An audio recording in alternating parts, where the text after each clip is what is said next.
semuanya, selamat datang di podcast RMF.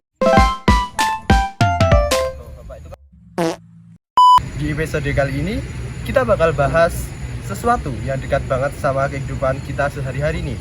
Apalagi buat kita para mahasiswa, yaitu etika berbahasa di Instagram atau di media sosial. Media sosial itu kan udah jadi tempat kita buat curhat, buat berbagai cerita, terus buat debat juga, debat tipis-tipis. Tapi kadang kita lupa kalau cara kita ngomong itu bisa ngaruh banget ke orang lain. Makanya hari ini kita bakal ngobrol kecil bagaimana sih biar kita tetap asik berkomunikasi tanpa bikin orang lain itu sakit hati. Di podcast kali ini aku gak sendirian nih, udah ada narasumber kita yang kece banget hari ini. Yuk kita kenalan langsung dengan narasumber kita hari ini. Halo Kak, boleh kenalan dulu? Halo, boleh. Kakaknya dengan atas nama siapa nih? Aku Meta. Aku Vivi. Oh iya, Kak Vivi dan Kak Meta. Iya. Dari program studi? Kalau aku dari PBSI. Sama PBSI. Oh, PBSI. Iya. Untidar. Iya. Oh iya. Kak. Nah, kalau untuk kesibukannya akhir-akhir ini apa ya, Kak? Sebagai mahasiswa baru ya, Iya. masih semester 1 ya, kita cuman baru belajar terus sama mengenal lebih dalam ya sama dunia kampus gitu. Ya itu aja sih. Terus ini lagi sibuk belajar buat UAS juga sih Kak. Iya, udah mau UAS ya, Kak? Iya, betul banget. Kalau Kak Vivi? Ya kurang lebih sama, belajar buat UAS, nyelesain semua tugas juga biar bisa ikut UAS kan. Ya, Ya betul. mungkin itu aja sih, masih semester 1 juga Kak. Iya. Nah, Kak, kamu nih aktif gak sih di Instagram atau di media sosial gitu? Aktif banget sih kalau Iya. aku. Aku juga sih, apalagi kita Gen Z ya, Iya. pasti aktif banget dah. Biasanya itu buat apa, Kak? Kalau paling ya pulang kampus itu kan kita capek, Ya, betul. paling nyari hiburan di sosmed, scroll cari yang lucu-lucu. Bisa juga kalau kita butuh informasi nih, misal tutor masak atau apa ya, nyari di sosmed banyak banget. Kak. Kalau Kak Meta? Sama juga sih. Terus kalau misalnya kita ada foto yang mau diposting itu mungkin kita bisa posting di sosial media gitu ya betul, Kak. ya. Mm-mm. Nah, Kak, kalau menurut kamu nih, etika berbahasa di media sosial itu apa sih, Kak? Etika berbahasa di media sosial ya, mungkin etika berbahasa di media sosial itu bagaimana cara kita bisa mengungkapkan sesuatu di media sosial, tapi harus tahu batasan dengan siapa kita berbicara, dengan siapa kita berkomentar, dan kita harus bisa nyaring kata-kata ini tuh pantas nggak ya kita ungkapin dan kita komenin di suatu konten itu, seperti itu. Kalau menurut Kak Meta ada tambahan? Kurang lebih sama sih Kak. Iya. Nah, Kak, menurut kamu nih, hal apa yang paling sering dilanggar orang-orang ketika berkomentar atau bikin story di media sosial gitu? Yang saya ambil atau yang saya dapat akhir-akhir ini, bukan akhir-akhir ini aja ya Kak, dari dulu bahkan itu banyak banget ya netizen atau yang tidak suka itu haters ya bisa Ya, dibilang, itu haters. melontarkan ucapan-ucapan negatif atau komentar-komentar negatif yang tidak sepatutnya gitu ya disampaikan. Itu mungkin terjadi ketika netizen itu nggak suka sama kreatornya ataupun bahkan orang tersebut gitu ya, tanpa mereka sadar itu udah menyakiti hati kreator itu ya Pak yang memposting sih menurut aku. Kalau untuk Kak Vivi? Mungkin tambahan dari Kak Meta ya, dari postingan-postingan itu kan haters kan banyak usia ya Kak, Iya, ada betul. ibu-ibu, anak-anak, Iya, bapak-bapak juga bahkan ada. Yang bikin miris itu mereka tuh nggak melihat siapa yang mereka hujat gitu, siapa yang mereka komen negatif. Dia nggak memandang umur, dia nggak memandang situasi, bagaimana public figure tersebut. Nah, untuk pertanyaan selanjutnya nih, Kak, kakaknya itu pernah nggak sih lihat komentar yang menurut kakaknya itu waduh nggak banget nih lihat komentar di media sosial atau di IG, di YouTube? Sering banget nggak sih Kak? Iya benar. Oh, kalau waktu lihat itu gimana reaksi kakaknya? Kalau reaksi aku sih itu sama sekali komentar yang nggak baik ya, maksudnya kayak "Ih, komentar apa nih gitu loh." Tapi itu di dalam komentar itu tuh nggak semua setuju juga ya. Misalkan kan kalau di TikTok ya contoh itu ketika ada orang komen kan bisa dibalas ya. Iya. Itu tuh nggak semua setuju juga sih dengan perkataan negatif terhadap kreator ini gitu misalkan, dan ada juga yang membela, mungkin itu fansnya kreator si ini jadi beliau membela gitu. Tapi reaksi aku pribadi sih itu bukan perilaku yang patut dicontoh gitu ya Kak. Kalau untuk Kak Vivi? Ya kurang lebih sama ya kayak Kak Meta, dan mungkin dari kita pribadi nggak usah ikut-ikutan lah berkomen buruk gitu. Kalau bisa ya kita kalau mau komentar itu yang baik-baik aja lah ya. Soalnya mental orang juga beda-beda. Iya betul sih, banget. Kak. Nah Kak, menurut kamu nih, kenapa sih orang bisa gampang marah atau gampang toksit atau gampang berkata-kata yang kasar gitu di media sosial? Nah, mungkin orang-orang yang seperti itu melihat kehidupan public figure yang di-up di sosmed itu kehidupan yang baik-baiknya aja. Bisa jadi dari faktor iri mungkin, atau kita di rumah atau personal kita lagi bermasalah tapi kita luapkan di kolom Iya, komentar. di komentar Seperti Instagram itu. atau Iya. YouTube gitu. Kalau menurut Kak Meta?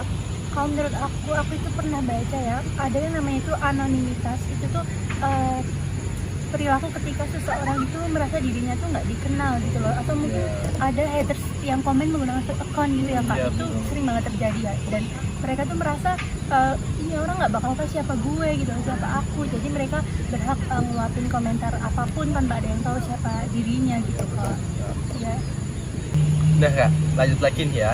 Kalau komentar nggak sopan itu kayak komentar bullying atau komentar toksit, itu ngaruh nggak sih Kak menurut kalian itu buat mental seseorang? Menurut aku ya ngaruh banget ya, apalagi kan kondisi mental orang itu kan beda-beda ya. Ada orang yang tahan hujatan, ada orang yang dapat head comment satu aja langsung lemah Down gitu gitu ya, ya. langsung down, langsung nggak mau posting apapun, nggak berani buat mengungkapkan apapun gitu ya. Jadi berhati-hatilah banget ya dalam komentar di sosial media, menggunakan sosial media. Kalau untuk menurut Kak Vivi? Ngaruh banget juga Kak. Ya balik lagi ke mental ya, namanya juga mental beda-beda, jadi hati-hatilah. Kalau menurut kalian nih Kak, gimana sih cara ngomong atau berkomentar yang tetap santai tetapi sopan di Instagram atau mungkin di TikTok biar gak nyakitin hati orang lain gitu? Mungkin kalau mau berkomentar itu kita lihat aja, kalau sekiranya kita nggak suka sama kontennya ya nggak usah ditonton, daripada bikin kita ngeluarin kata-kata yang tidak diinginkan kan. Mending kalau kita pengen nontonnya yang lucu-lucu ya buka aja, kita searching aja yang lucu-lucu, jangan malah kita nyari penyakit buat diri kita sendiri. Dan ada tambahannya, mungkin tahan aja sih rasa emosionalnya kan. Iya. Jadi kayak kalaupun lagi ada masalah sendiri ataupun lagi pengen emosi ya jangan diungkapkan ke sosial media gitu loh, karena itu merusak ruang diskusi publik juga nggak sih Kak? Jadi Betul kayak juga. orang mau mengungkapkan sesuatu, mau mengekspresikan sesuatu tapi di komen jahat kayak gitu kan enggak banget gitu ya. Oh, mungkin ada tambahan juga Kak, sedikit ya. Kita tuh kalau mau berkomentar juga harus melihat kalau kita digituin tuh mau nggak sih. Betul banget, Kalau dari kita- point of view kita Iya, ya kalau gitu. kita nggak mau dibilang ya kita nggak usah bilang itu ke orang lain gitu. Daripada nyakitin hati orang lain. Benar.